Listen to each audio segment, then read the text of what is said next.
Hey, True Believers England team here, and I went to Megacon. It's our big convention. I'm gonna have some video for you and everything coming up. I've got the George Perez Memorial, which, by the way, the only testimonial I could not record was my own, and I wish I know somebody out there has it. The only testimonial I could not record. There you go. You want to hear it twice. I know, right? So good. You hear it twice, yeah. Yeah. So it was interesting, and also it's just I can get emotional really freaking quick because there were a couple of times where I was like, "Oops," and I'm not even telling an emotional story. It's just it just kind of hit, So I went to the George Perez Memorial, and that was today, and then I went out on the floor. Today was the shopping day, trying to get stuff for the auction, which I thought maybe would go across a couple of auctions, but I'm kind of thinking, nah, I want to get everything out right now. So a lot of the stuff you're going to see here is going to make it to tomorrow's auction. Of course, the cosplayers, that happened. That was pretty cool. I'm not very interested, though, in taking pictures of another black cat or another. I will never take a picture of a guy in a Deadpool outfit unless I have one of those James Bond spy cameras that when you take the picture, the bullet flies out. But I try to get the bizarre costumes, or maybe the ones that you're like, why would you wear this to a Megacon kind of thing? The first picture I took today, and I'll like I said, I'll show it off. I'll make a video. I might go on Sunday even and just show all of them. But the first picture I took today was of someone dressed like Eddie Murphy in Coming to America when he was working at McDougal's. Mm-hmm. The mop prop, the whole 9 yards. I thought, okay, good job. And then there was this woman who came dressed like Selena. And I thought, why would you come to a Megacon dressed like a famous Spanish singer? But you know what? Hey, there you go. That you do you. Hey, honey, can you put a pause on the show? All righty. So then I was like, okay, you know what? It's time to go shopping. I'm kind of going in order of also, are they dollar books and so forth. Unfortunately, a lot of these are going to end up being $2 books or more. But here we go.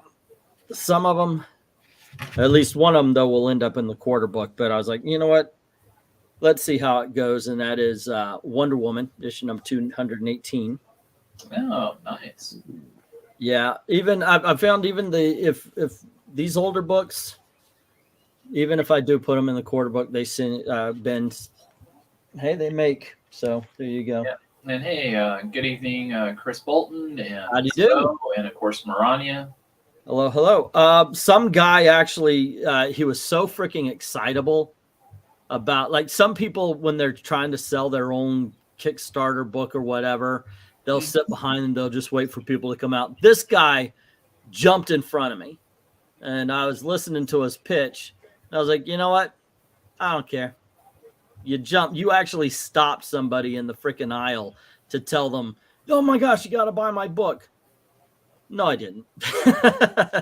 But yeah, this is a Kickstarter thing. It's going to go into the auction as well. I read it, and it's a Kickstarter book.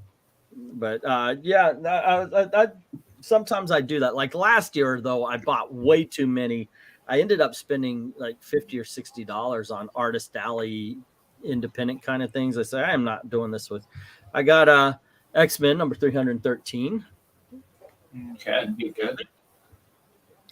And then let's see, we got Avengers issue number 280. Nice.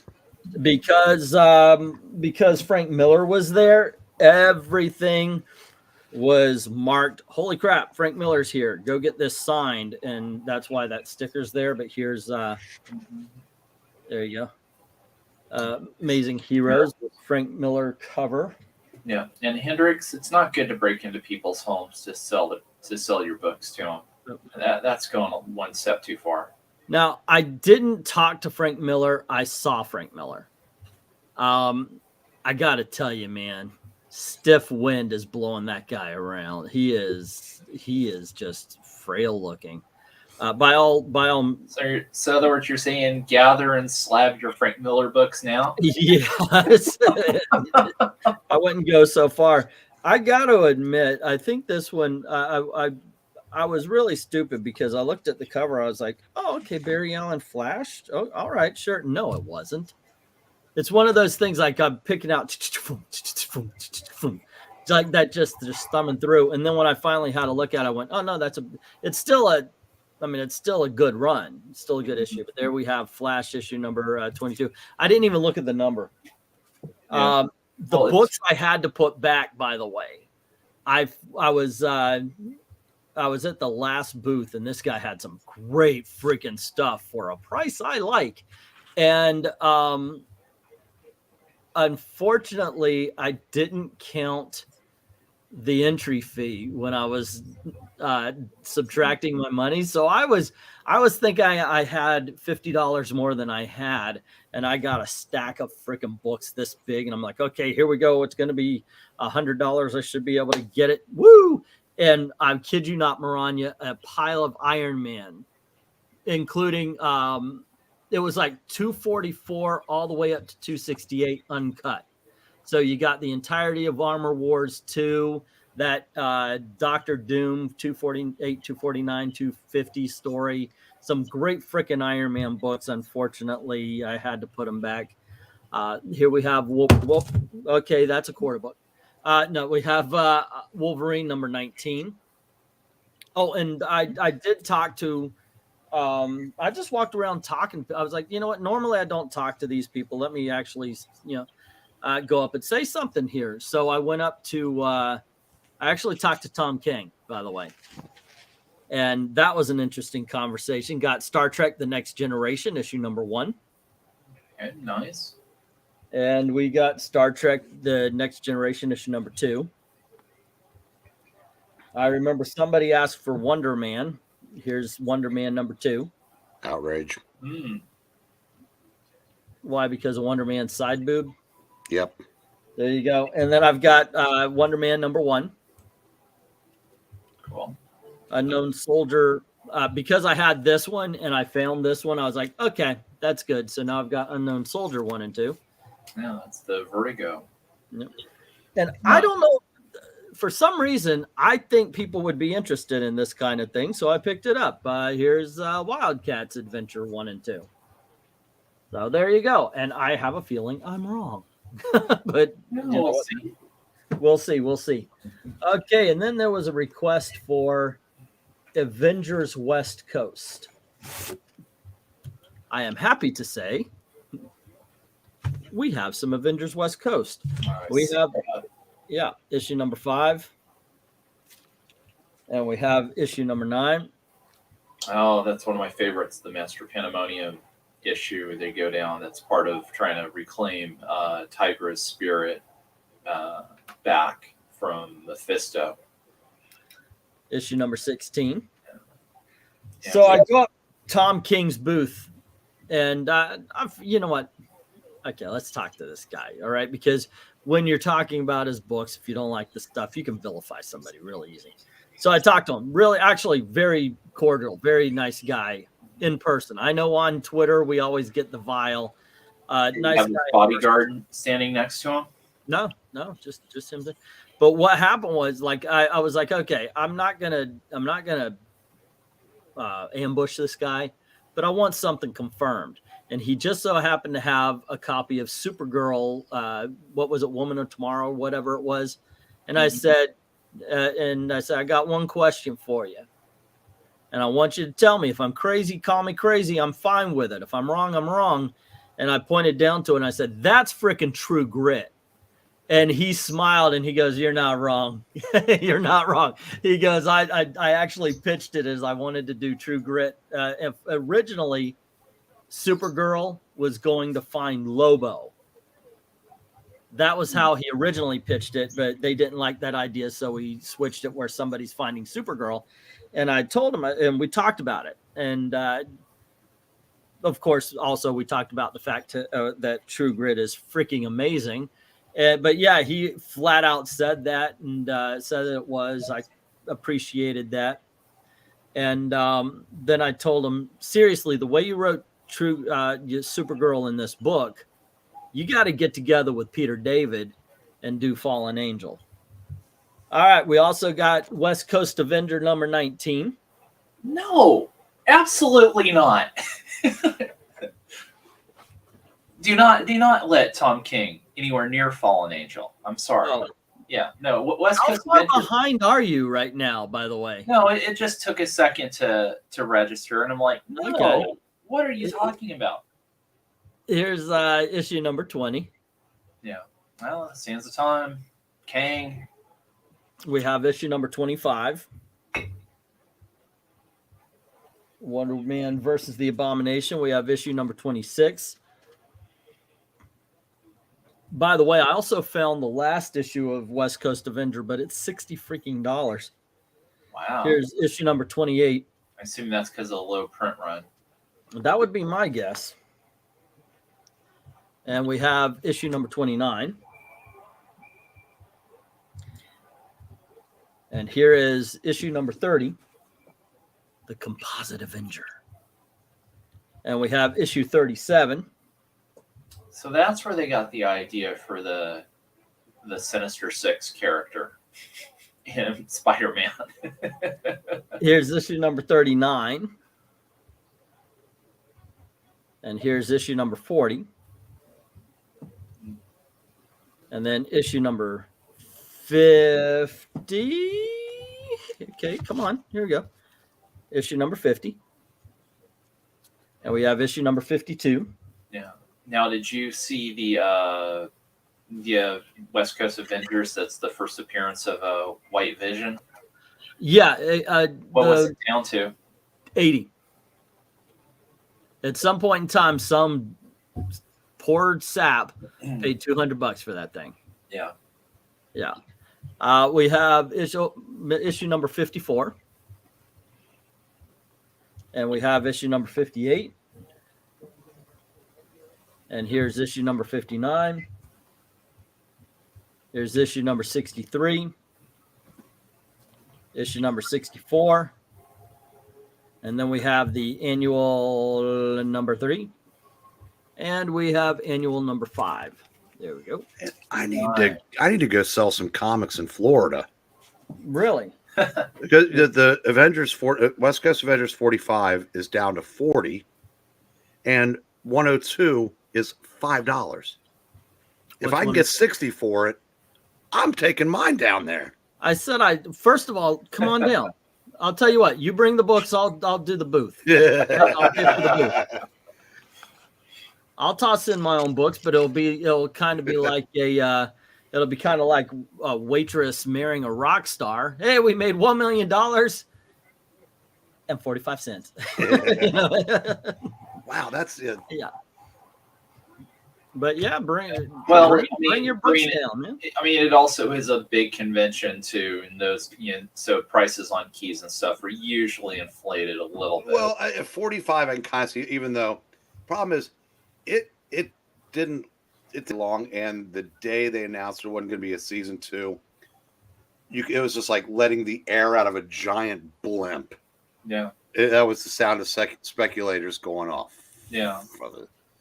Well, and I mean, I don't think it's, giving away, much of a spoiler, but, he doesn't show up in Doctor Strange 2. So for all intents and purposes, Vision is dead and buried in the MCU. But, we got triple figures for it a couple times. So they're like stocks. You got or a Kenny Rogers song.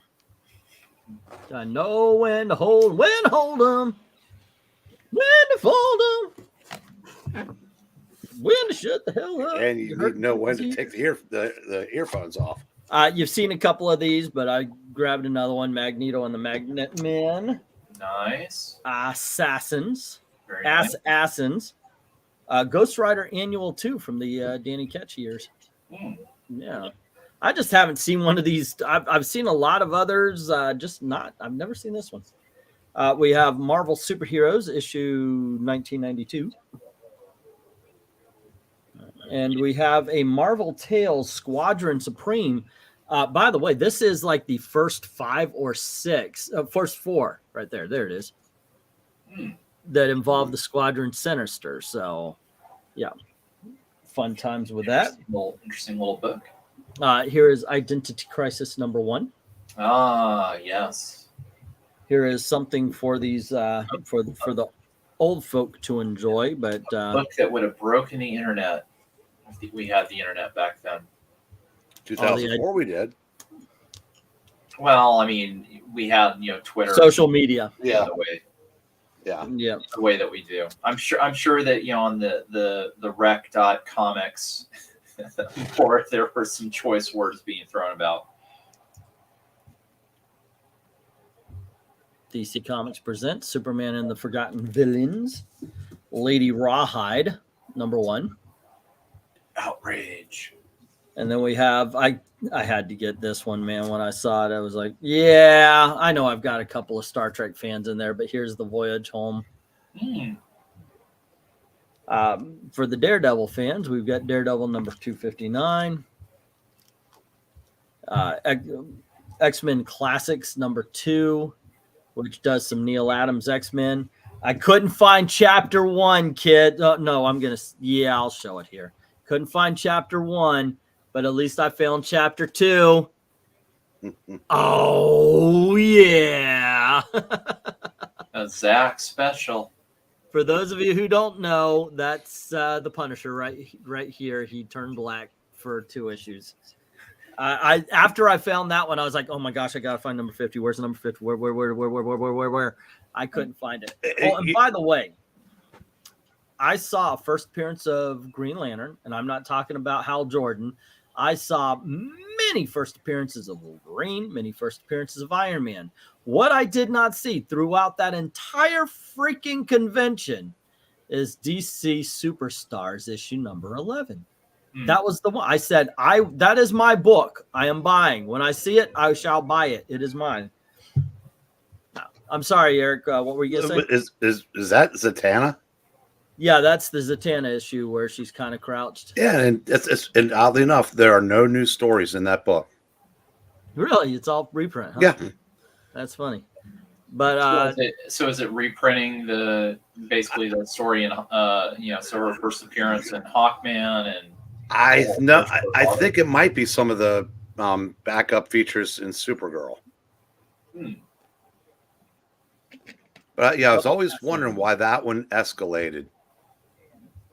Yeah, because it's not a first appearance. There's nothing new in it. But for an all reprint book, it's got some value.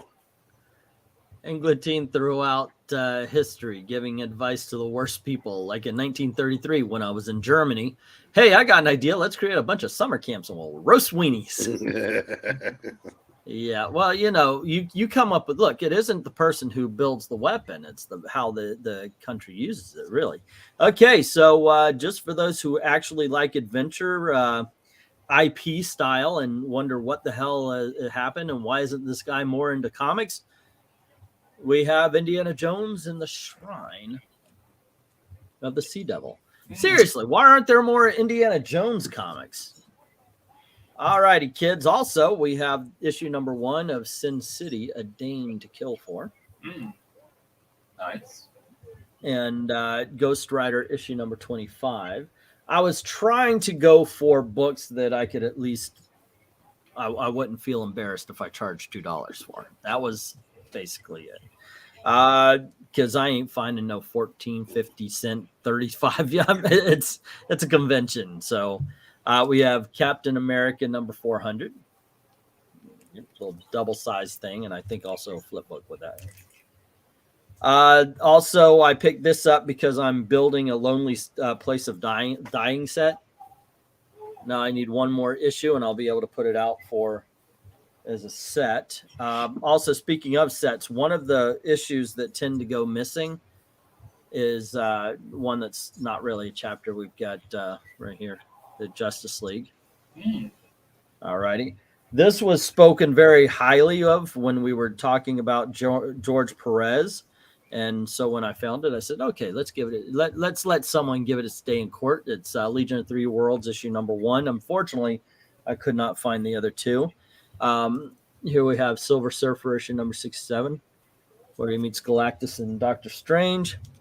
And then these are always a hit. The Justice League America Secret Origins. There we go. Grabbed a few Batman. I don't know if I grabbed what Venkman was talking about at the end here, but I've found this one, and that's issue number 490. Always kind of cool. I like the art on the cover there. That is actually attached to the Nightfall story. And then we have issue number 414. All right. And we have issue number 500 of with Nightfall. Part 1 of the many deaths of Batman. Batman Gotham Adventures 49 and 58. I don't know if that's what he was talking about. There we go. Oh, I think Vic will be interested in those. And then we had, I found Guardians of the Galaxy, issue number 39. Oh, ooh, look, it's Wolverine's skeleton going after her. Yep, going after Rancor. And we have Guardians of the Galaxy issue number 20. Okay. Oh, where Vance gets the shield back. Here is annual number 4. Oh, okay. That's right towards the end of the run, I think. And we have issue number 28. Yeah. And we have issue number 25. Ooh, shiny. Very shiny. And we have issue number 27. Mm-hmm. Floating heads. Yep. Issue number 11. So grabbed a few of those. This seems to be a staple at my at the auctions here. Man. But we have issue number 28 of the New Teen Titans. I grab New Teen Titans anytime I can. And then we have issue number 11 of the New Teen Titans. At some point in time, I'm just going to have to keep them. Here's issue number 36. Here is issue number 33. And we have issue number 16. And we have issue number 31. All good. George Perez, Marv Wolfman. And then we have What If the Avengers Had Conquered the World? Dun, dun, dun. That's a thick looking vision there. Oh yeah, he's definitely built for. He's roided out. It's not out of somebody. Yeah. Yep. So, well, and since you mentioned Frank Miller, it's interesting. Heritage Auctions right now is doing or about to start a comic and animation art auction. I just happened to get an email. Mm-hmm. And one of the highlights is the original art to the cover of The Dark Knight. Oh, nice. Yeah. Oh, yeah. I saw that. I did. Well, he's actually doing something also at the Megacon where only like 20 people are invited. So good luck getting that. I hadn't seen this in a while. So this is the Superman Wedding album. Haven't seen one of those in a while. Also got the Catwoman 80th anniversary. Always nice. Uh-oh. No, don't fall over. Don't fall over. There we go. And I found the facsimile for the Marvel Fanfare, issue number 10. All right. Let's see what else. What other trouble can we get into? Alrighty, and let's see. The Titans Legion of Superheroes, Universal Blaze, issue number 1. Because I loved the cover, I picked it up. Supergirl, this issue number 13. It's the big old bicentennial thing with the flag. I just love that. Oh, yeah, that's a great book. DC Comics Presents, issue number 39. And another facsimile title. That's the George Perez Wonder Woman. And then X-Men number 3. Avengers 346. Wonder Woman 280. Wonder Woman 200. Let's say again. Wonder Woman 284, where apparently she's fighting Fing Fang Foom.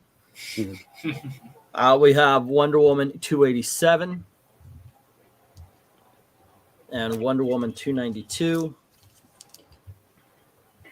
Good Wonder stuff Woman. there. Say again. Good stuff there. Yeah, 293, 307. So I got a good handful of early 80s Wonder Woman. And then we got She-Hulk and Sensational She-Hulk issue number 3. Spider-Man making the obligatory appearance. From the Peter David run, issue number 25. Love the cover. Mm-hmm. She-Hulk. She's so hot right now. Yeah. And then issue number 30. Tell people see the show. Nah, the comic was moving before the show.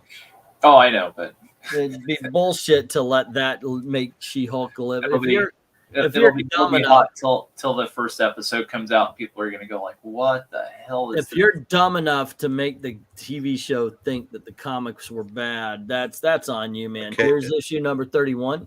What if it's good, LK? I know. Here's issue number 32. I got to tell you though, I have always loved this. It's so cute that you think an MCU show written show with the Okay. showrunner that wrote one of the worst episodes Black of Pill on Loki. another channel, wait. all right? Oh, it's so cute that you think Gary's gonna call you. There you go. She-Hulk number 32. And then we have She-Hulk number 35. See some good stuff here, man. Mm-hmm.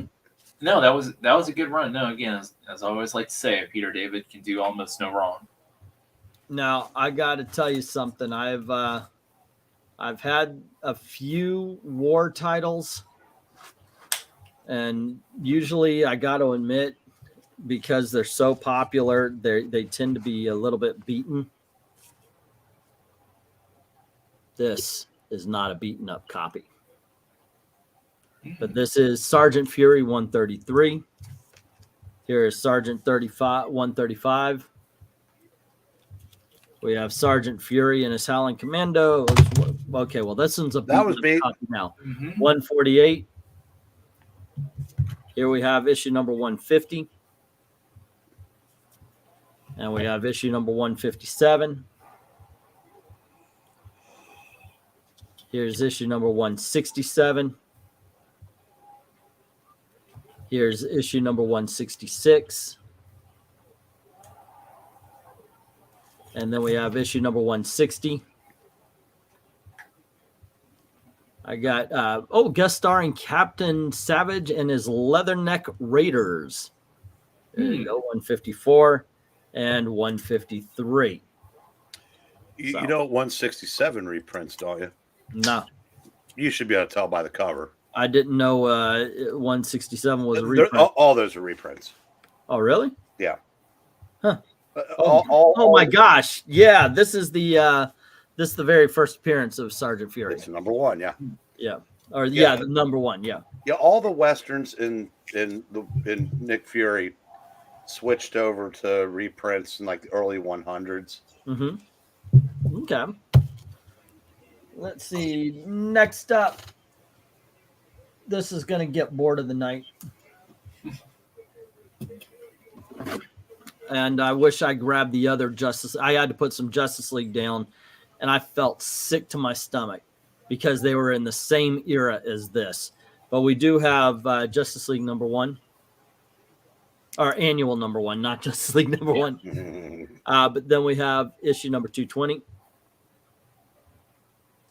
And we have issue number 219. And we have issue number 218, 217, Crab Heads is done. Yep, and 216. So good freaking run of awesome Justice League. Alrighty. And Detroit was right around the corner. Yeah, and I would have had a couple of those too. And I can't say I would be ashamed or saddened or whatever, because I actually like those. Why'd you not buy them, Ming? I run out of money, man. I don't have the money, man. I tell the man, look, I'm going. You give me this big stack of comics, man. I give you $100. He goes, okay, I'll take the $100, man. And then he rings up. He's like, oh, you decline, man. And I can't take the decline, so I got to put something back. But I did buy myself a little gift. Oh, nice. Hardbound? Yeah, it's a hardcover. I thought about putting this on the auction, but I don't know. Maybe I will, maybe I won't. But it's what's his name? Francesco Francavilla on art for the Spirit. Looks freaking gorgeous on the inside. Did you find anything else for yourself while you were there today? I got some pictures. I didn't buy any comics for myself. Really, I was looking for the one, and unfortunately, it wasn't there. What the hell did I do with? Oh, they're all down here. So I figured I did get myself some wall hangings and such, and I'm happy with that. Before I get into the more expensive books, one that nobody understood what the hell it was except for me, I actually like this picture.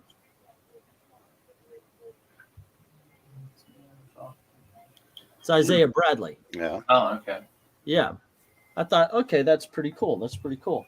And then let's see, something else I got here. I got a few of them. But where'd they go?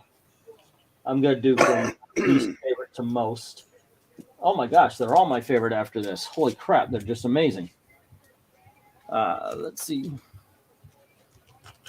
Dun, dun, dun, dun, dun. Oh, let me wide. Do you mind if I put it just solo? There we go. Yeah. I got this. Oh, neat. Oh, what was that from? Well, it's for the TV show. No. I know that, but I mean, where was that particular rendition? No, some guy did it. This is a guy who he paints. He's got he's a history teacher who paints, and he makes up these old timey movie posters. That is awesome. And I saw this one. I was like, holy shiitake mushrooms. I love this. Oh yeah. He also did. Great. He also did this one that impresses nobody but me. And there is one I want to get from him. It's Wonder Woman, little girl looking in the mirror, seeing herself as Linda Carter. The one, I think the one they showed me is the last one they've got. So I kind of do want to go on Sunday to get that. Also, I loved this Saturday Evening Post parody of Batman and Robin, and I love the fact that Alfred 66 is the soda jerk. Mm-hmm. And I love also it says by look whose name first. Yeah. Yeah, so that was really cool. And I think this one's my favorite, so I'll show this off last. But this is just pure awesome and should be hung above my Aquaman statues. Oh, yeah. Look at that. That is awesome. Paul Newman is Aquaman. You got Sidney Poitier playing Black Manta. And look at the diving suit the Black Manta would be wearing. Mm-hmm. And there's Anne Margaret as Mira. So I thought, okay, that's just too cool. That's got to go on the wall somewhere. Yeah. That's right, Rhaegar. Bob Kane did create Batman all by himself. All by himself. He'll tell you. I did all of it. Even from the grave. They look like they could be real comic book covers, these pieces. I know. This guy's really good. This guy is really good. Was that the same guy that did the Aquaman? Or was that somebody different? Yes. No, actually, Aquaman was somebody different. Now, that's a really neat idea. Yeah, to do movie posters based on it. Yeah. Yes. The guy that did the guy that did the Saturday Evening Post thing, I got that from him last year. So, or about 5 years ago. So, yeah, I liked his stuff. The only problem is after a while, it's like, where am I going to put it? Yeah. So this is what stopped me, and I said, okay, I need to find. But this is what stopped me. Right Wow, here. That is just freaking hot. And I love the fact that the person who's got to be standing tall.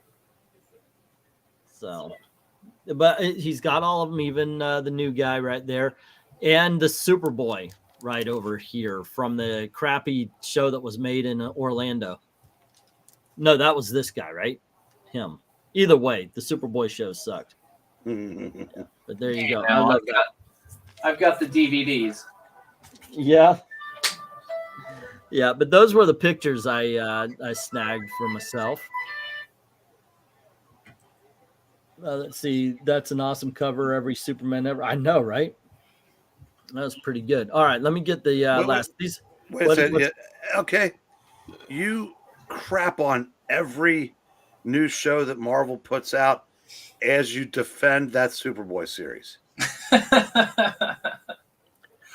Well, I mean, it's not great. No, it sucks. Hey, okay, hold on. Here's the thing. It's what we had in the 80s. So that was all we were going to get, and there was a good Lori Lemaris episode. Look! There was no Nicholas good Hammond. Nicholas Hammond swinging on a rope, bouncing off of the sides of buildings. Yeah, was all we had in 1978. That doesn't make that Spider-Man show good. Yeah, that Superboy show sucked. Yeah. If you're from Orlando, that Superboy show sucked in a special way because you can literally see them use the same road for every trip. They are on the same, and it's not even a road that's in town. They used a road that's behind Disney. Like literally, it's on Disney property, and they're just driving in a circle to make it look like they're going a long way. It's ridiculous. So if you know what you're looking at, if you're from Orlando, you know what you're looking at. It just gets worse. Excuse me. Come on. That's not a brag, dude.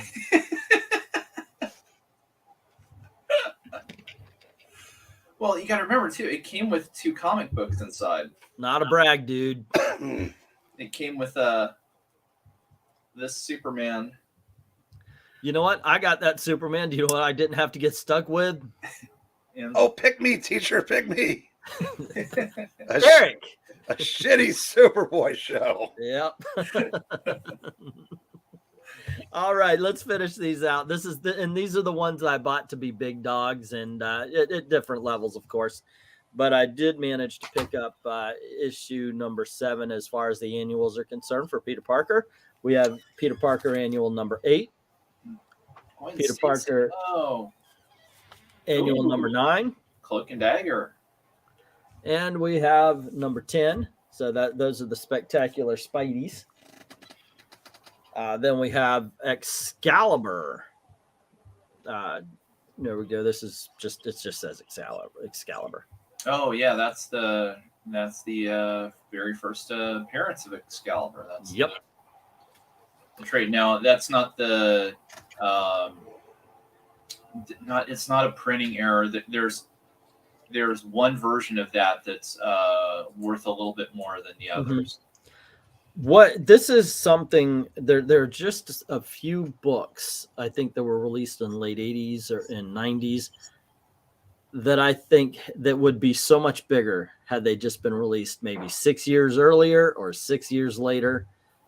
Excalibur is one of those, the first appearance of Connor Kent being one. Some of them it's just like, yeah, that should be worth more than it is. Well, the problem with Excalibur is by that time everything was Wolverine. Yeah. And the X books were so popular because of him. And they basically took 2 characters that weren't as popular as some of the others and put them with 3 British characters or 2 British characters and 3 not as popular X characters.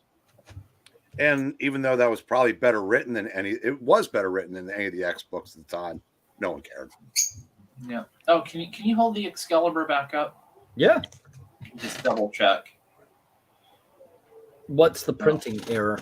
Well, it's not a printing error. Hold it down. Does it have the price at the top? Wait, scroll down. Okay, yeah, it's the normal. Okay. Yeah, no, there's a version of it. I guess it's what the newsstand edition or something. It doesn't have the price on the front. It does have a barcode on the back. Okay. So it's worth a couple bucks more. It's not a biggie. Glenzer, if that's a serious question, the original title of Spectacular Spider-Man is Peter Parker the Spectacular Spider-Man because the original idea was that book was going to focus more on Peter Parker, but it quickly became just a companion Spider-Man title. Now I'm showing these off. Did you pick those up for Avatar 2? Oh, no. They go with these. They go with those. Oh. We got Danger Girl in 3D. All right. With the 3D glasses. Yeah. Yeah. There was a short era where 3D comics, 3D gimmick comics. And then you had Valiant Vision. Remember that? It yeah. Yeah, it brought the reds forward and pushed the blues back. Mm-hmm. Of course, that year was 1954. I have 2 of these? Yeah. And with somebody who's deaf. Did I already show one of these off? No. Yeah, you showed one off. Did I? Oh, that's the one that has the 4 early appearances? Yeah. I didn't know I picked up 2 of these. Yeah, there we go. Huh. Yeah. All right. Yeah. But as someone with basically legally blind in their left eye and poor depth perception, they don't really work. Hey, wait a second. I'm missing books. Yeah. I mean that's why I say for as bad a movie as Avatar is, that's still the one movie seeing it in IMAX 3D where I with my bad depth perception could actually make out depth, and it was 3D. So I'm sure the Avatar 2 will look spectacular, but it'll be the same mediocre written crap. I'm one of those people that actually enjoyed Avatar. I'm not saying it's a great film. It just doesn't deserve the derision it got. Oh, yes, it does. No, it doesn't. I'll break the tie. You don't see enough. You don't see enough movies, man. Seriously, you need to learn what bad really is. I've seen plenty of bad movies.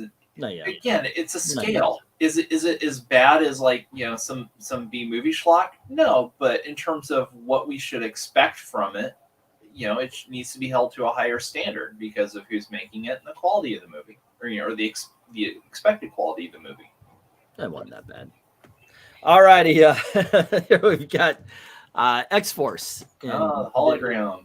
Yep, there we go. I think I'm catching it right there. Yep. Yeah, let me see it.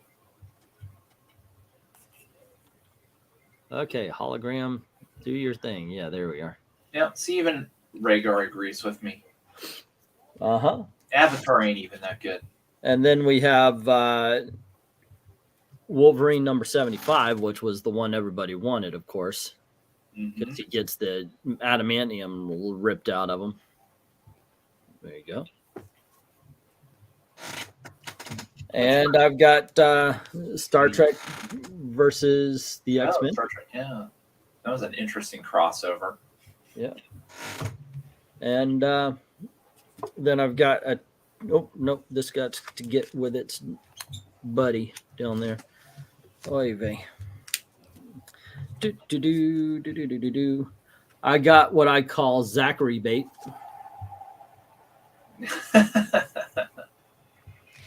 Wow, and Night Thrasher isn't even on the cover. No. It really is Zach bait. All righty. Let's see. What do we got here? No, this is one of the big dogs. I'll put this right here. I'll show that one around the last ones. Yeah. So, I mean, like, case in point, I was watching a movie last night that I enjoyed so much more than Avatar, but you would probably say is a bad movie. Okay, what's a bad movie? Under Siege. No, actually, I enjoy Under Siege. Under Siege is freaking amazing. I wouldn't say it's better than Avatar. And I was still picking out things that I hadn't discovered or figured out before. Like it finally dawned on me because the scene when Steven Seagal, Chief Ryback, meets Tommy Lee Jones. Okay. We actually find out, oh, Tommy Lee Jones is the officer that Ryback punched out to get demoted to a chief when he gets mentioned at the beginning of why he's a cook. Okay. And so God, that movie was just so much fun to watch. Stupid entertainment, but it is stupid. One thing I had a problem with Steven Seagal movies is he never got hit. Like there was absolutely no stakes in a Steven Seagal movie ever. I mean, even in Under Siege 2 with his casual run down a train that's derailing. Well, that's because he's a badass black belt special forces guy. Of course he is. Did you guys ever see the Onion movie? No. Because that featured Steven Seagal in his best role As cock puncher. No. Okay, so anywho, I thought you were going to say executive action because he shows up for like 5 minutes and gets... No, it's actually was it's hysterical. It probably was his best role, that executive action. I mean, if you're really talking about the job that he did, the movie he was in, it was like, guys, you are definitely elevating this jackass. Oh, come on. Hard to kill. Hard to watch. I like except when Kelly LeBrock was on the screen.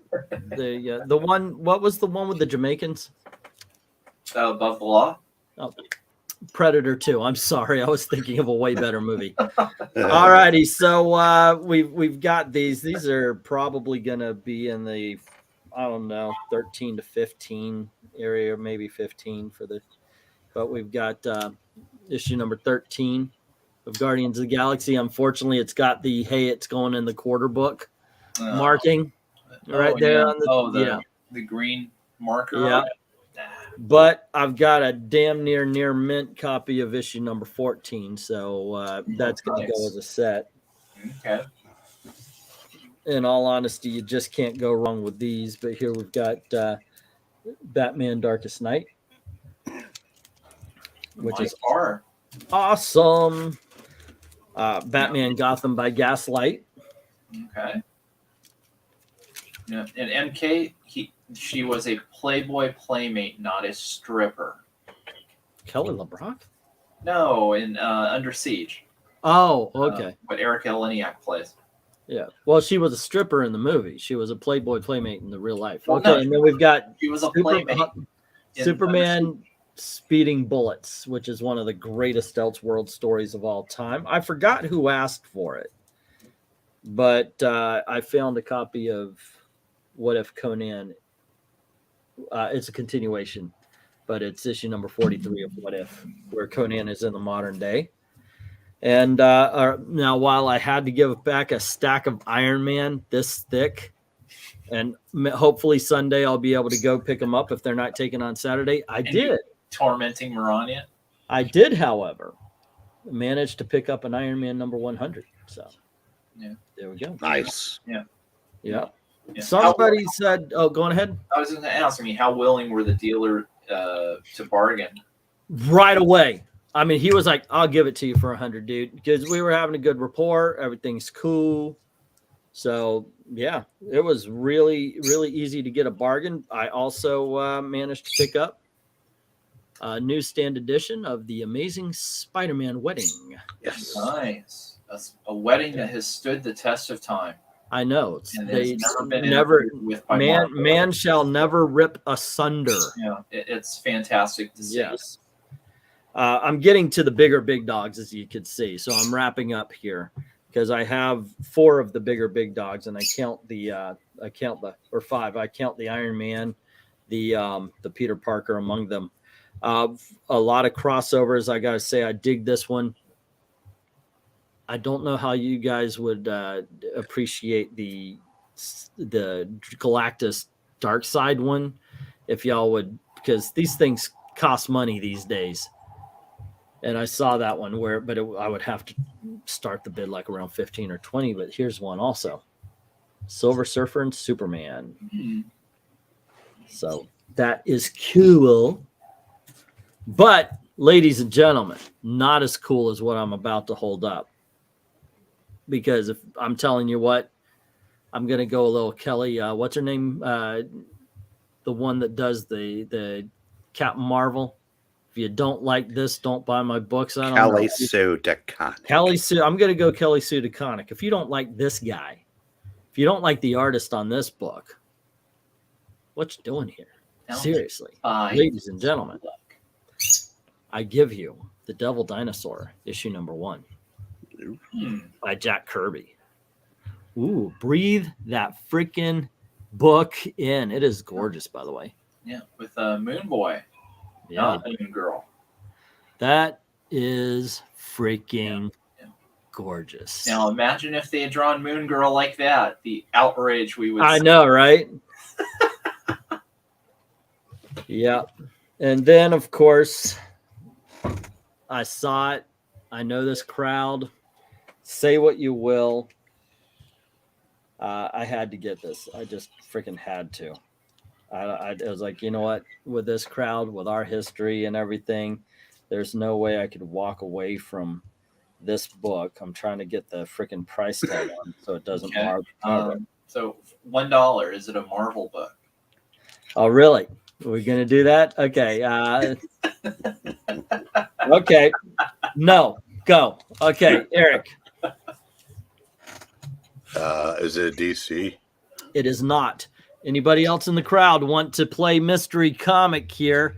By all means, we'll do 20 questions. Oh, interesting. So it's not a Marvel. It's not a DC. Not a Marvel. It's not a DC comic, but it is something that I think people will go, oh, okay. Oh, okay. Is it a solo title? It is a solo title, sir. That's 3. Okay. It is not Dark Horse, Miss So. Is it a female lead? It is not a female lead. Oh, okay. Is it a Charlie? I was thinking the same thing as Almighty Jack there. It is not a Charlton Glenser. It is an Image comic. Image comic that this group would like. Let's see.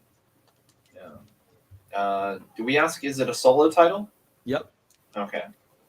And MK, I don't know if I want to answer those questions because that's identifiers. That's actually a guess that you're just asking me to go. But I'll tell you, no, it is not a Teenage Mutant Ninja Turtle book. Has it been made into an animated show? It has not. Okay, there goes Invincible. Okay. Yeah. It's a solo book, so it's not Walking Dead.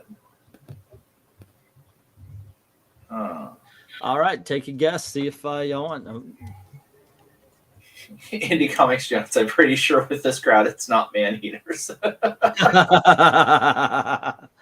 Oh, it's the doggy book. England Teen loves. Forget the name. Yes, it is Stray Dogs. No, I've got all of those, and y'all won't buy them, so I'm not going for another one.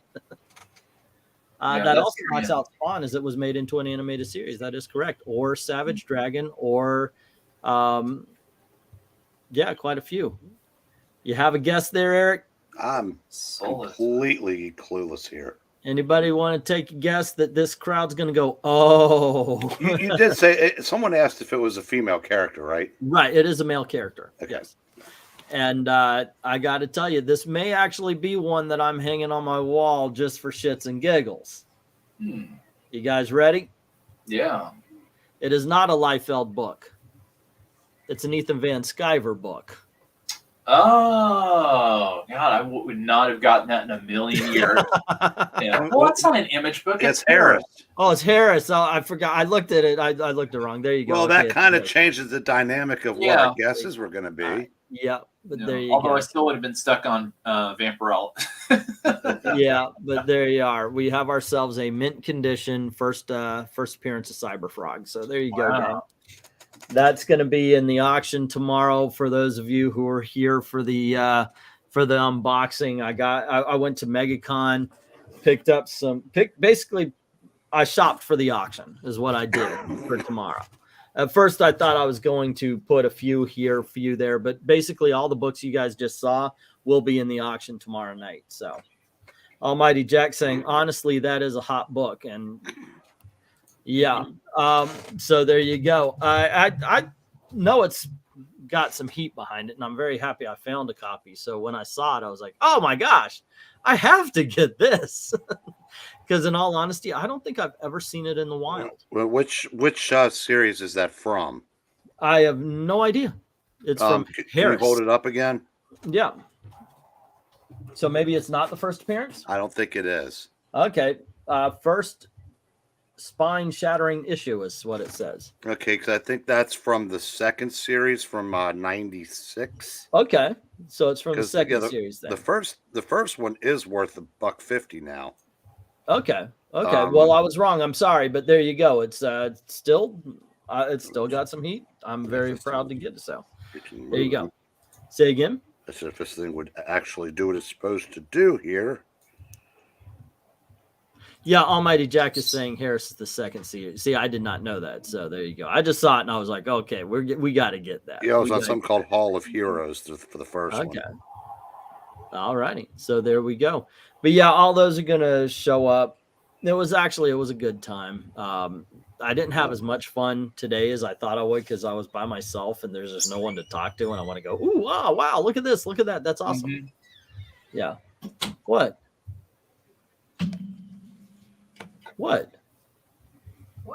You're looking at me like I broke one of the rules. I'm just looking at you like you're crazy. Well, okay, you've been doing that for 20 years. So what's the difference?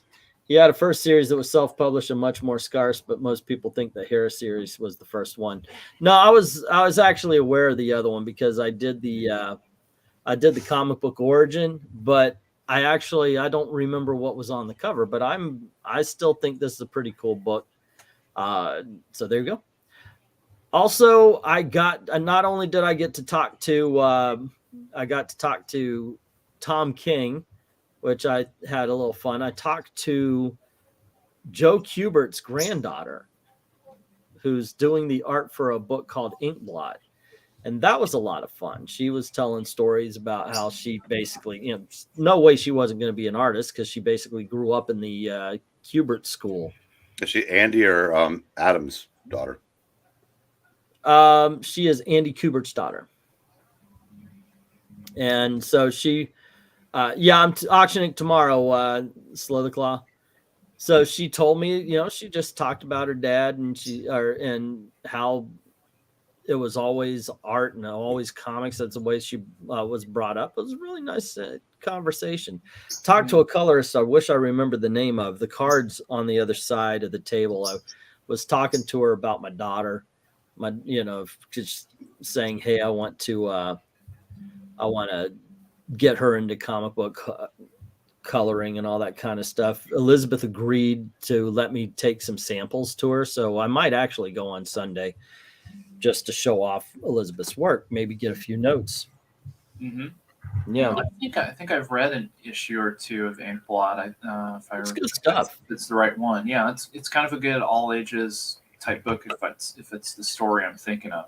Now, just a sign of the times, Eric. I kid you not. This is something that happened.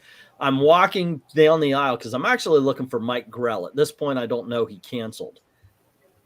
And I passed through two freaking long ass lines, one for Inyuk Lee and the other one from Art Germ. And I go over to one of the emptiest tables. Oh God. And I talk to Jim Shooter.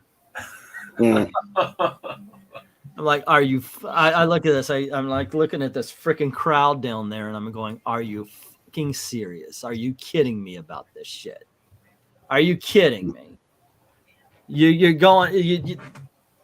These guys and the guy that's right here, the guy with all the history in the fucking world, right here. They wouldn't even have a job right now if it wasn't for freaking Jim Shooter because he did a hell of a lot to save Marvel in the industry. That just floored me, man.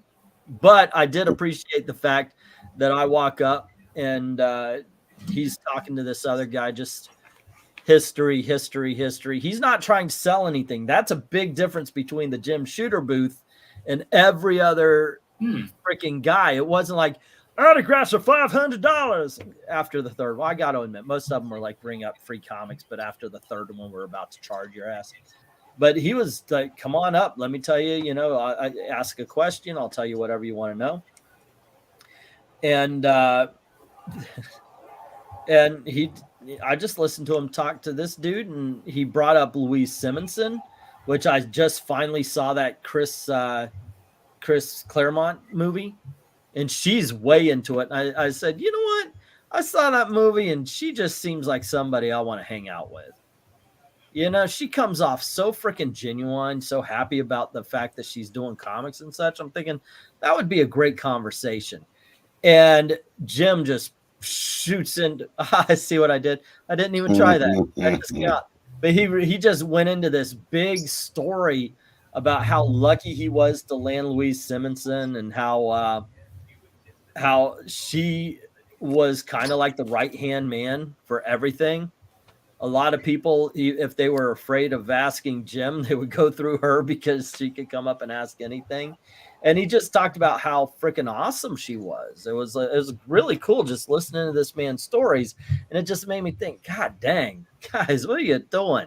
What are you doing? Yeah, I was very happy to talk to and meet Jim Shooter of all people. That was awesome, man. And then, of course, I met up with Pixel, and we ended up going to his panel where he just sat there, and I've got that on video. So I'll be posting that soon, all of the things he said there. I missed the bit where he's talking about how there's going to be a Secret Wars movie because he got paid, or at least they wanted to pay him for the Secret Wars. He refused. Really? He refused to get paid. I kid you that. Well, that's what he tells us. They ended up paying him though, because they insisted on paying him something. Get this. They said, we just discovered that you own the title Secret Wars. You own the Beyonder. You own Spider-Man's black costume. So they went down this freaking list of things that were done in Secret Wars that Jim Shooter freaking owned. All, you know, and if they're going to do a movie, and he figured it out. He goes, come on, what you want to do is you want to clear ownership so you could do the movie and all that kind of stuff. And he says, I was the editor-in-chief. It's Marvel's. I get it. I'm like, the you talking about? You own the freaking costume. Everything that has been licensed, if they hadn't paid you for it, they owe you money for. It was just, what are you talking about? But no, he says they insisted, so they gave him $10,000 for everything. I'm like, that's a drop in the freaking bucket. So apparently they're going to be doing that. I'll show that, and then he just, somebody asked him a question about. I remember somebody said, if you had the chance, would you go back right now and fix Marvel? He goes, yes. Mm-hmm. It's not hard. They forgot what business they're in, which is entertainment. That was it. That was his entire, when somebody asked about that, that was his entire speech on how he would fix the Marvel Universe. So in other words, everything we've been saying for the last 2+ years. Yeah, all wrapped up into 2 freaking sentences. That is it. It was, but when I heard that, but he answered a few questions. I kept raising my hand, but they never came to me. I really wanted to ask him about Plasma and what was it? Dominion, I think it was called. Well, so Warriors of Plasma. Yeah, Warriors of Plasma, Yeah. The Defiant books. Yeah. The first issues of World of Plasma, and I want to say, what was that? There was Warriors of Plasma. There was Dark Dominion. That was at Dark Dominion. Yeah, both of those, the first issues came out as card sets. Mm-hmm. And I wanted to ask him about that because I know some people like myself thought it was an intriguing, interesting way to do things. And a whole bunch of people freaking hated it because basically you had to collect cards and you weren't getting all the panels in one. Yeah. Yeah. So there was another Defiant book there too called Prudence and Caution. That was the one that Claremont wrote. I think it made all of like 2 issues before the whole thing collapsed on itself. Yeah. But I unfortunately didn't get a chance to answer the question there, but still being able to have a conversation with Jim Shooter was cool. I walked around the celebrity thing, got to fist bump Jay Muse and just say what's up. You know, we talk a little bit about comics and favorite movies and all that kind of stuff. And I was just so freaking casual walking away. He's like, hey man, thanks for, you know, that he's got that recipe voice. Thanks for stopping by, kid. Like, I'm 15 years older than your ass. You're calling me freaking kid. That's what decades of weed smoking will do to your lungs. Right, Bree? That's right. I really thought that was funny, though. He called me kid, and I'm thinking, I'm fucking older than you, man. Just go on. And then I went and I met this dude, Tanner something or other from the Cobra Kai show. Oh, okay. The younger or older? No, he's younger. He's the what is his name? Frickin' Johnny Lawrence's kid. Oh, you know, okay. The one that bounces around from good to bad. Yeah. Yeah, and I said I still need to finish the most recent season. I keep putting that off. I told him that I said I wanted to meet the kid who my wife wishes she was 30 years younger for. And he smiled and then said, okay, I'll tell you your eyes are dreamy. All right, walk by. By the way, yeah, you're right. He's got the dreamy eyes. But he thought that was funny. By the way, Gail never said that. I just,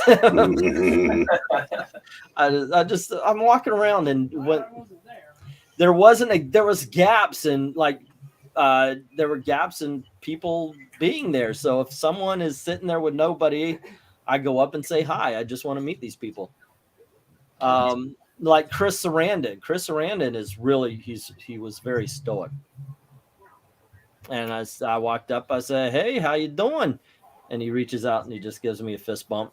And then I thought, you know what? Okay, I'm going to collect fist bumps. I just want a fist bump. You know, let's go up and let me, Jason Mewes got, whoever I can do. But yeah, it was fun. Is our fist bumps the post-COVID handshake? Well, the first time I met Chris Sarandon, he did fist bump, and that was before COVID. So I think he's just always done that. No, he's well into his 70s now, isn't he? I would suppose, yeah. I mean, he's been around for a bit, yeah. But it was just fun. I wanted to, unfortunately, it was getting late. It was getting closing time. I wanted to meet Lorraine Bracco because she actually starred in the movie that Gail and I met on. What was that movie called, by the way? Yeah, the one with Sean Connery and Lorraine Bracco. They're in the Amazon jungle, and we had the cure for the plague of the 20th century, and we lost it. That one. Freaking hell, green something or other. I don't know. She's 79. It's one of those What? Medicine Man. Right. Thank you, Glinter. Yeah. But I wanted to relay the story. Hey, I got married because of that movie. Not because of the movie, but I got married, thanks to that movie. Yeah. One of the bad Sean Connery movies. I was all right. I mean, it's not all black and white, right? There is this whole thing in the middle. You know that, right? That sucks. That's great. Sucks great. Sucks great. And that's how I hear you when you black pill, by the way. Anything before 1950 is good, and anything after is bad now. That's comics. By the way, Rhaegar, I know you're trying to make a joke, but in all honesty, I now want to see Debbie Dies Dallas. You just missed it by one letter to tell the joke properly, but in all honesty, I think you made a cult classic title. Just saying. Go make that film, Rhaegar. That is your destiny. Debbie Dies Dallas. Do it. Do it. Do it. Do it.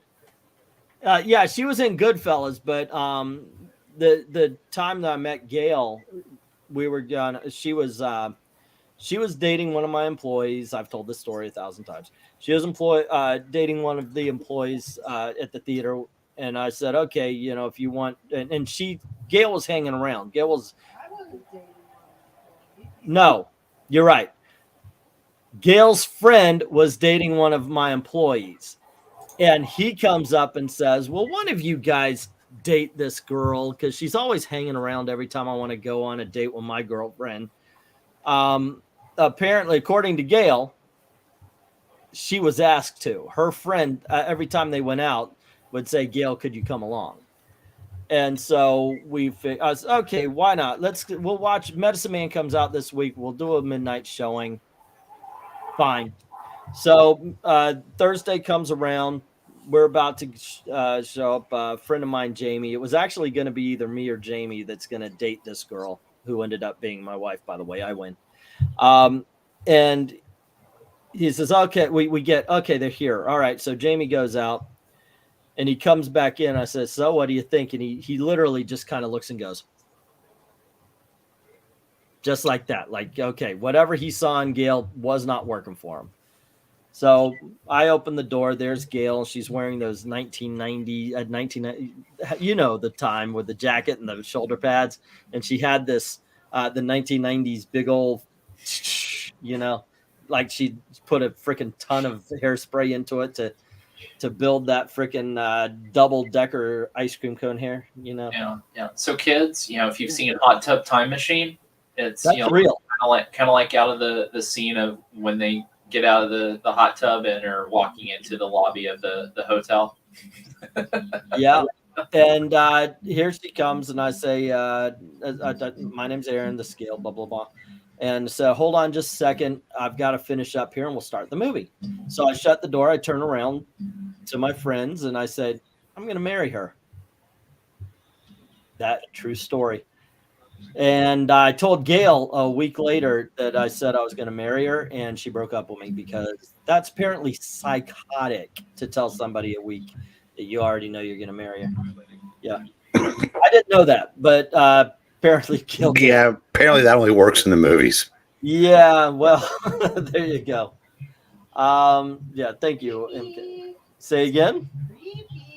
Yeah, well. So the funny part is that Gail broke up, and now she's going out with 110, 15 guys because, you know, slut. But actually, I meet somebody, and she's dating this guy, and apparently they're all shitheads or something. And she's like, hey, I remember Aaron was a nice guy. No, but and I'm on a date with somebody, and I'd take her to my house, and at the time I was still living with my parents, as a matter of fact.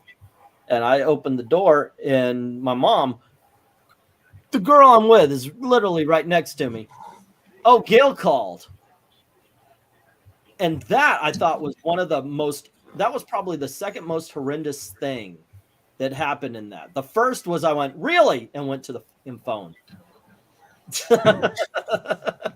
So there you go. Yeah. Anywho, all right. That's the story of me. Yeah.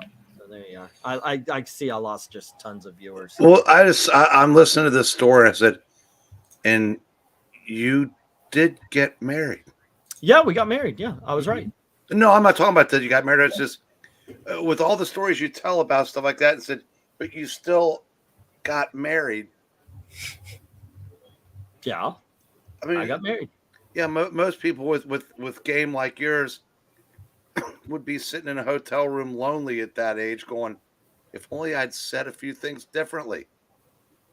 Well, I said that's impressive. Yeah, because I'm awesome. Yeah. See, you just proved my point. No, there never at any point during that. Hey, look, I understand the person I chose is to be my wife left. So yes, you're right. I could have been in a hotel room with a bottle of booze, a thing of cocaine, and a gun, saying, "I'm going to use one of these tonight." You tell her after a week you're going to marry her. Yeah. You walk away from your date to go make a phone call to a girl you used. I said, and it still worked out for you. I got to admit, that's impressive. Oh, there's more to that story, but Yeah, I mean, if you want more of that story, I gotta wait until Gail leaves the room or the house because yeah. Be sure to say it before we officially go off the air, so it's there for eternity. No. Yeah. But I was right. She was wrong. We got married. Yeah. So if you want to hear more of that story, you have to subscribe to the Patreon. And Really? start giving out the super chats. Because that's the limited edition story. MK saying, yeah, you left an impression. Nowadays, dating for us youngins, you have to be perfect pretty much to get a girl. The weird thing is after high school, say again? It really is that swipe left, swipe right shit. Why do you even bother? Don't get on a fucking dating app. Go talk to someone. Do you know what you got over every guy on a freaking dating app? You're right next to him. Bring giving you put down veiled as a compliment. No, actually, I'm not. Because like I said, I'm the 60-year-old sitting in not a hotel room, but there is no wife in the next room. So like I said, I'm impressed. He's gonna make a super chat to tell us. Yeah. Actually, you don't. Just wait. I'll tell the whole story. I love the story of our relationship up to a certain point. No, same here. I'm impressed. I mean, it's a little similar to the stories I've heard about from my parents of how they met. Because the same little bit of a similar thing in terms of they met because their friends were dating other people, and so she was dating somebody else, and her friend was dating my dad, and then like a couple of years later they started hanging out because they worked at Macy's, and he would give her a ride home every now and then. And so man, it's awesome. And Maranya saying she met her husband over snail mail, and then when they met, he asked to marry. Apparently, they were doing it while, or I'm supposing after that he asked, because the way she says, I'm not going to tell you. But yeah, there you go. But yeah, I don't get that swipe left start. Don't be a part of that. Seriously. One thing also, don't be desperate. I'm not saying be an asshole or anything like that, but one thing I told I was out with some of the guys I worked with at where was it? The Lego store. Oh. And they were talking about, look at that, the waitress over there, she's so cute. And I said, you know what? I can make it so she doesn't talk to any of you guys. I'm at the time 40 something and fat. No problem. And the way I did it, I didn't want to do anything with her. So, like all of these guys are putting on their game, and I'm just, there you go. I can make her forget you're there, because that's one thing. If you go off, like if you walk up to ask them to date and you've got a big ass boner, unless you got a really, they're just going to get creeped out. Yeah. So Hendrix, I see somebody else saw the Northman. How to get a girlfriend, kill her husband in combat. Spoiler. Oh, okay. Really? Is it that good? My theater finally got it. So it's definitely if you get a chance to see it. It's a fantastic movie. I mean, because it takes kind of a I'm going to say it could be a B movie plot, but the art direction and the cinematography is so fantastic that it just elevates the story, and it's a really good story too in terms of about revenge and redemption. MK, are you saying that modern guys are so freaking girly when they hear a guy with a deep ass voice like yours, they get scared? I mean, that explains why Gen Xers in the boom, because it's a man. You have to have a little bass in your voice, which I always thought I didn't. I said this before. I don't think I'm a manly guy. I don't think manly man. I don't think I'm a tough guy. I just think that the pendulum swung so far. So I'm not a freaking Rambo guy. It's just that it seems like everything went so far left Yeah. Well, MK for you, don't worry. I think the pendulum is starting to swing back. Yeah. So, I think more women are searching out, guys. They always were. They always, I don't buy it. I'm sorry. I don't buy that women were like, you know what I want? I want that guy who acts just like me. I want the guy who I'm going to have to share my fucking wardrobe with. No, I'm sorry. There's no respect for that guy. You all know the friend zone. Mm-hmm. We've all met it. We've all been there at some point. I tell you the tragic story of Jennifer Fernald. I shouldn't say her name, but there you go. Where I'm what is it, 13, 14 at the time, and I'm her go-to. What do you think when guys do this? I mean, and then finally, after I gave her some good advice, she turns to me and she says exactly this. Oh, go to me with I will die with this. Aaron, I wish I could meet a guy like you. Mm-hmm. I had a friend. I had a friend in college that happened to. He got stuck in that same friend zone, and it was the exact same thing of, oh yeah, I'd love to meet a guy like you, but just not you. Like, I'm here. What are you talking about? And I did have a crush on her too. That I never was the advice guy after that. Yeah, no, I just did my share of listening to sob stories in college a time or two. So yeah. I had another friend who had a girlfriend in college, and when he told her, hey babe, my dad lost his job, and so money's going to be a little tight, for a little bit. Boom, she was gone. Mm-hmm. She immediately went to somebody else. He was basically playing an Aerosmith on a loop for like a day. My cousin, it would always be Patience by Guns N' Roses. Yeah. It's just over and gosh darn over and over and over again. God, I always forget the name of the song, but it's the one. It's literally the one about it's Fine. Fine. Fine. Yeah. That Aerosmith song. You threw away your life at the toss of a dice. Yeah. Tell me what it takes. Yeah, that's it. Tell me what it takes to let you go. Yep. Girl, before I met you, I was fine, fine. But your love made me a prisoner. Now my heart's been doing time. And now we're copyright struck. Yeah. Oh no, I'm way off tune. So yeah, they can't recognize songs when I sing them. We get from a comic unboxing to this. Well, what's I told all the Megacon stories except for what I've got on video. I'm going to show off and some of the cosplayers. That's the other question. So even though I know it's Florida, percentage of people in masks. Wait, are you talking about masks or the COVID mask? COVID. Wearing a stupid surgical mask or barely any. If any. I know my daughter still does it, but no, I didn't see anybody except for I saw one or two, maybe three. Yeah. Wait, you're saying Tom King wasn't wearing a Tom King? No, actually none. Wow. Even Bob, what's his name? The duck guy. Didn't he have some huge rant? What wasn't it, Tom King or was it Tom Taylor? There was somebody who had a gigantic rant and went off when somebody went to a table at a con.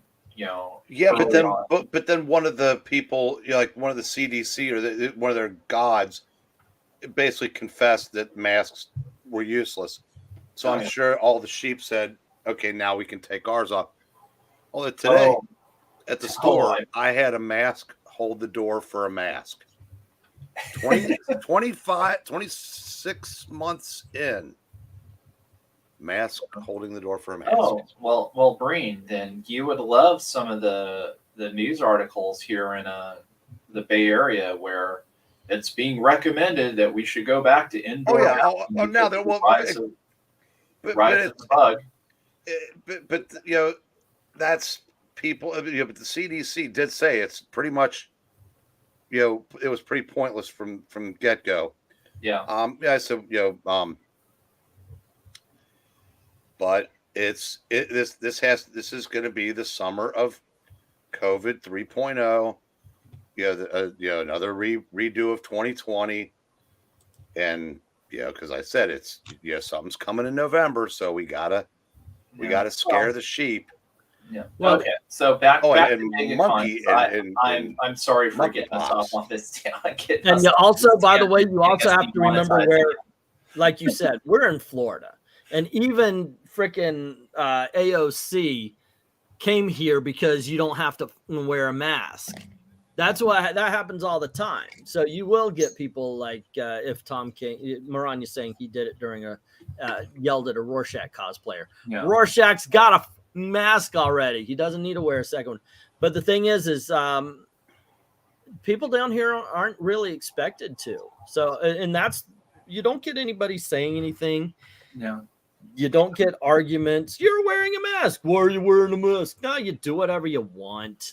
Yeah. So, hey, so Darkness just showed up, and was one of those West Coast Avengers you had, was one of those number 46? Oh, wait, no, that's the white. That's 45. 45? I don't think it is. Yeah, I don't recall it being 46. No, White Vision is 45. Yeah. I didn't remember you saying 46, but no, it's good to hear that. I mean, it sounds like, basically the con was, back to normal, and that's kind of, that's what I'm expecting, when I go back to SpaCon in Arkansas in September. Nope, no 46 there, Darkness. Let's see. 64 was the last one. Before the annuals, anyway. Yeah. I hope you're doing well, Darkness. Yeah.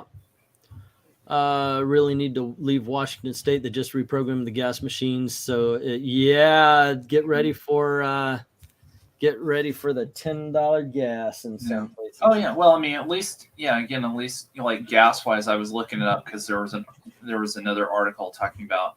So so in my lovely state, our state and local taxes are almost when you also add in the federal income tax that's on gas, it's about 11 cents or so. Our taxes are 80 cents a gallon. And then tack on the additional fees, what we pay for our special blend to save the air quality, and our total tax and fee burden on a gallon of gasoline is $1.19. Freaking ridiculous. Seriously ridiculous. Hey, Bunderdome, how you doing? Saying I'm glad you got your books. Hope everything's in order. Yeah. And says SpaCon won't have you back. You got to tell the story, man. What's going on? Why won't SpaCon have you back? That really annoys me because, man, I'd love to meet you in Hot Springs and go down to Superior Bathhouse and grab a beer with you and Mark. And come to Megacon, man. Seriously. I know you went to the other one. Oh, wait, was that here? SpaCon in Orlando? No, SpaCon's in Hot Springs, Arkansas. Yeah, you guys, I know you guys went to that one here. Yeah, coming to Megacon, man. Yeah.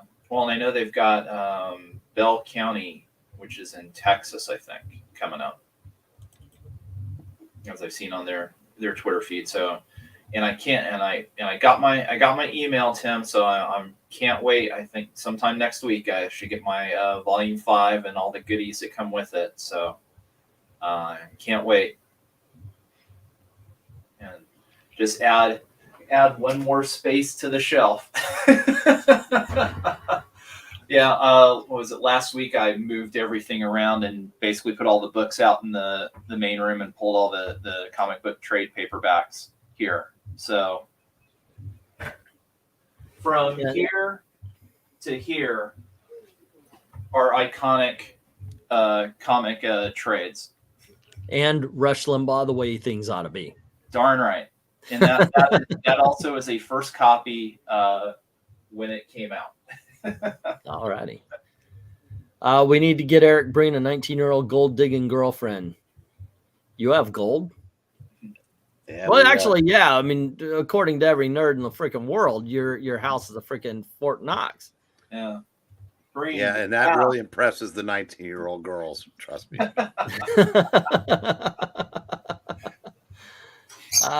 Right.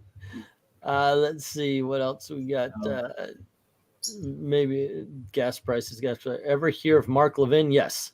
Yeah, I've watched him a couple of times. He's all right. I like it. Yeah. I like some of the stuff he says. Soon all the comics will be mine. Ha ha ha, says Mrs. Breen. Yeah. Oh, so okay. So I know you mentioned a couple of the long lines. Do you recall like what the longest line to see somebody was? What's the longest? I mean, I'm assuming you mean comic book creator and not Well, either actor comic and book all that creators stuff. or actors. I mean, if you happen to recognize Kevin Conroy. Oh, okay. Kevin Conroy. When I went there, now mind you, when I went there, a lot of booths were empty. They were doing photo ops, so that means people had to go somewhere else. But a lot of places, like a lot of people lost. Like Jason Mewes was empty. Walked right up to him. Had to wait a couple of times for the guy that my wife has a crush on. But Kevin Conroy, that's your day right there, man. He had a long ass line when I was there. It looked like it was too deep all the way back. Yeah, good. But hey, it's freaking Kevin Conroy. Actually, honestly, makes me feel really good that that this many years on, he's still getting that kind of line. It shows the respect that people have for, what he put into the Batman and Bruce Wayne character, and basically for probably 2 generations now. Oh my God, if you really think about it, he's the perennial Batman, the iconic voice of Batman. I mean, certainly is for me. I mean, I'll laugh too, because for the initially for the longest time, I thought Kevin Conroy was black. It was just just kind of deep voice. I forget what it was. It might have been just because I was seeing some other voice actors that were black, and I just kind of assumed it wasn't till like many years later I was like, oh, that's who Kevin Conroy is. Okay. Yeah, I never even occurred to me or something, but I do know, how awesome Kevin Conroy is, because if you ever have that, who's the best movie Batman, there's going to be somebody who brings up, everybody is talking about whether it's Keaton, Val Kilmer, the live action, but somebody goes, well, Mask of the Phantasm was a theater thing, even though 2 people saw it and it was based on the animated series. Yeah. Me. Yeah, I know. I'll be the one that does that, because I still think Mask of the Phantasm's the best Batman movie. I told Gail I wanted to steer into making T-shirts and such for so I wear one. So yeah, okay, I'll have one that says, "Yes, I am a jackass." Quote LK. So we know. There you go. Yeah. So MK, yes, I did see the trailer for the WB multiversal game. Everybody wants their own Smash Brothers game, is what it is. I initially wanted to hate it watching the trailer, but I'm like, okay. And then I saw game footage of the Velma character, and I gotta admit, it's freaking clever. One of the things they do is, if you're playing Velma and there's a move or you get hit and you lose your glasses, the screen goes a little fuzzy. Oh, that's cute. Until you crawl and find your glasses. Yeah, that is much better than the Mindy Kaling Velma, which we will not talk about because it does not exist. If that actually does well, we might actually get a Laugh Olympics game. That would be awesome. Well, possibly. I mean, what was the one? No, it's Wacky Racers. Wacky Racers, where it's a driving game that can be like Super Mario. I want to say there already was a Wacky Races game. Was there? I want to say there was. But would you be right? Well, let's see. I want to say I'm a rich man, but I would be lying. Oh. Also, I'm confused, but now Gotham Knights is both a show and a game. I'm looking forward to the game, but I hear that they pushed it back until maybe we won't put it out anymore. Yes, in 2000, there was a Wacky Races video game put out by Infogrames. I had no idea. Bring it back out, gang. Come on. Yeah. I want that laugh out loud, Laugh Olympics thing. And while you're at it, just do all the Hanna-Barbera stuff. Let's get a Captain Caveman. I want a Captain Caveman game for some reason. And the Teenage Olds. Bring them too. Yeah. Oh, and there was a 1991 game as well by Altus. Wow. So there's been a couple. I did not know that. Yeah. Wacky Races was on Dreamcast, says Glenzer. And it was based on the Hanna-Barbera cartoons? Yeah. That's awesome. That Yeah, is awesome. Yeah, no, I loved Laugh Olympics too. I mean that was required Saturday morning. Oh, most definitely. That was awesome. It really But was. yeah, I mean this WB multiversal game. So I mean like the trailer, they saw you got Batman and Harley. You've got the Looney Tunes characters showed up. There was Shaggy, characters from Adventure Time, Steven Universe. Hopefully you can just beat the living hell out of Steven and just end the game. Okay, we're gonna end on this one because I think it's good to end up with everybody upset and going, "What the hell are you talking about, boy?" MK says one show I hated was Animaniacs. They were annoying. It's one of the most brilliant cartoons ever written, man. Yeah, I'm gonna have to depart with you on that one, MK, because Animaniacs was awesome. I mean, that was just pure awesomeness, man. I love the Animaniacs. Yeah. All right, kids. kids. No Freakazoid, but it was good. I've got to go actually set this auction up. So thanks for hanging out with us, Eric and LK. Thanks for commenting and all that kind of stuff. Good, bad, ugly. What do you think, Eric? A lot of good stuff in there. All righty. Yeah. And there we go. So please join us tomorrow night on this channel where I'm moving it back over here. So I can actually do videos over there that will get more than 45 views. And join us tomorrow night at 9 p.m. Eastern time, and we'll have ourselves an auction. Yep. Till then, thank you very much for hanging out with us. And as always, thank you very, very much for watching. Have a good night. Good night, kids. He's seeing you.